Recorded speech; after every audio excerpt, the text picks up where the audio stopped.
Okay, may nakita ho akong video sa YouTube, itong aso na naipit yung ulo, na-stuck. Nangyari na rin yan sa aso namin, si Richie, na-stuck siya sa gate. Ginawa namin, naghanap kami ng oil, mantika na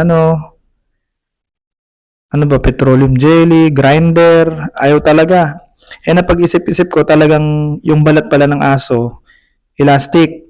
Kumbaga parang sobra yung balat pwede mong hila-hilahin. Kunyari ito naipit sa gate o kung anong butas na yan, pinasok na yung ulo niya, hilahin nyo lang yung balat sa likod, sa batok, saka sa leeg. Tapos unti-unti nyo na hong malalabas yung ulo niya. Yung iba grabe, dahil hindi malabas yung ulo ng aso, pinalo na lang. Tsaka sinako yung aso. Siguro iluluto na yun.